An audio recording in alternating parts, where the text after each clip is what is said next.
पृथ्वी, जो हम इंसानों का एकमात्र घर है।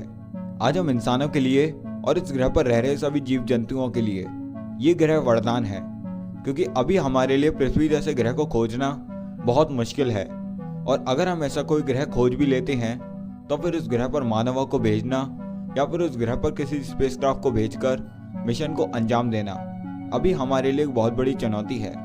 अगर हम बात करें पृथ्वी के सबसे करीब के ऐसे एक्सोप्लैनेट की जो लाइफ को सपोर्ट कर सकता हो, तो फिर ऐसा एक्सोप्लैनेट हमारे पड़ोसी star system alpha Centauri star system में स्थित है, जिसका नाम प्रोक्सिमा बी है। ये ग्रह अपने तारे प्रोक्सिमा सेंटोरी के हैबिटेबल जोन में परिक्रमा करता है, जिसके कारण वैज्ञानिक इस ग्रह को जीवन जीने के लिए एक बढ़िया ग्रह बताते हैं। पर ये जो ग्रह है वो हमारी पृथ्वी से 4.3 लाइट ईयर्स दूर है, जिसका मतलब है कि इस ग्रह पर लाइट को भी पृथ्वी से पहुंचने में 4 सालों का समय लगेगा।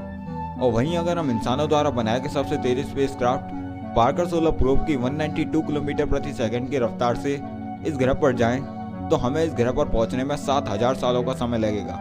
तो ऐसे में इस विशाल ब्रह्मांड में दो ऑब्जेक्ट्स के बीच की असीम दूरी और उस दूरी को तय करने के लिए लगने वाला समय हमारे लिए एक बहुत बड़ी चुनौती है, जो हमको किसी भी एक्सोप्लैनेट पर मिशन करने से रोक देती है। लेकिन वैज्ञानिक ऐसे प्रोजेक्ट पर काम कर रहे हैं जिसमें ऐसे स्पेस प्रोब को डिजाइन किया जाएगा जो केवल 20 सालों में ही अल्फा सेंटोरी स्टार तक पहुंच जाएगा। तो फिर आखिर ये कौन सा प्रोजेक्ट है और आखिर कैसे हम इस प्रोजेक्ट के चलते ऐसे स्पेस प्रोब का निर्माण कर पाएंगे जो केवल 20 सालों में ही अल्फा सेंटोरी स्टार तक पहुंचकर हमें अपने नए घर को दिखा सकता है।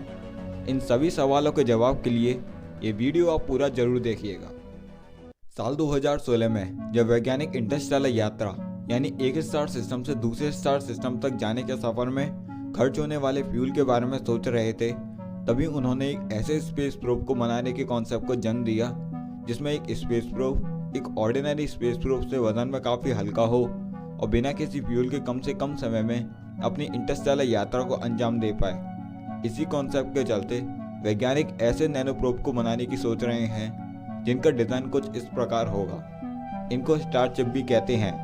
इन स्टार चिप के केंद्र में कुछ सेंटीमीटर बड़ी एक माइक्रोचिप होगी, जिसके अंदर cameras, processor, photon thruster, battery और बाकी सभी जरूरत के उपकरण होंगे।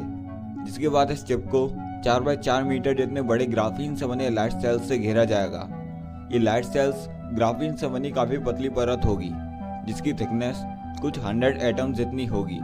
ये लाइट सेल्स ही सूर्य की फोटोन पार्टिकल से एनर्जी को लेकर के प्रोपेल्ड होकर हमारे स्पेसशिप को आगे बढ़ाएंगे। इसलिए इन लाइट सेल्स को काफ़ी बड़ा बनाया जाएगा ताकि ये ज़्यादा से ज़्यादा एनर्जी को लेकर के काफ़ी तेज़ी से आगे बढ़ पाएँ।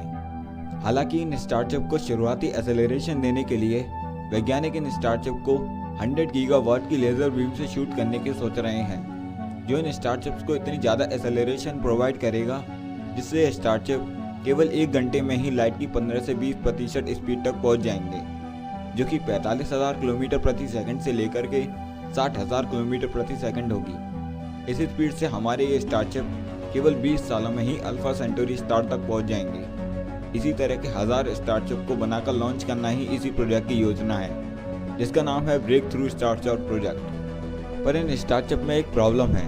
दरअसल ये अपनी मंजिल पर पहुंच तो जाएंगे, पर इनकी इतनी ज़्यादा स्पीड के कारण इनको वहां रोके रखना मुश्किल है।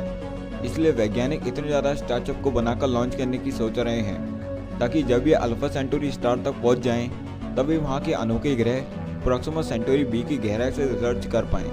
प्रोक्सिमा सेंटोरी बी अपने तारे प्रोक्सिमा सेंटोरी की, जो कि एक रेड डॉर्फ स्टार है, उसकी हैबिटेबल जोन में परिक्रमा करता है, जिसका मतलब है कि इस ग्रह पर पानी तरल रूप में रह सकता है। इसलिए वैज्ञानिक इस ग्रह पर एलियन लाइफ होने की पॉसिबिलिटीज जताते हैं। तो ऐसे में हो सकता है कि हम इन स्टारशिप प्रोब्स की मदद से पहली बार किसी एलियन सभ्यता की खोज कर पाएं और वहां पर उनकी दुनिया को देख पाएं।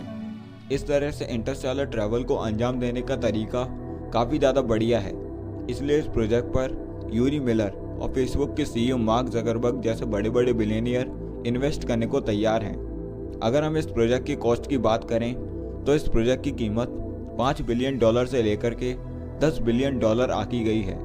फिलहाल तो ये स्टारशिप्स 2036 में लॉन्च किए जा सकते हैं, जिसके बाद अगर ये सक्सेसफुली लॉन्च हो जाते हैं तो फिर ये साल 2056 तक अपनी मंजिल यानी प्रोक्सिमा सेंटोरी बी ग्रह तक पहुंच जाएंगे। और वहाँ के सभी रहस्यों से पर्दा उठाएंगे। तो फिर आपको क्या लगता है, क्या ये ब्रेक थ्रू स्टार्स और प्रोजेक्ट इंटरस्टेलर ट्रैवल के लिए बढ़िया आइडिया है? आप मुझे कमेंट करके ज़रूर बताइएगा और इस वीडियो को लाइक और अपने फ्रेंड्स और फैमिली के साथ ज़रूर शेयर कीजिएगा। आप हमारे चैनल को सब्सक्राइब करके नोटिफिकेशन बेल को ज़रूर ऑन कर लीजिएगा। मैं मिलता हूँ आपसे नेक्स्ट वीडियो में, तब तक के लिए बाय, जय हिंद।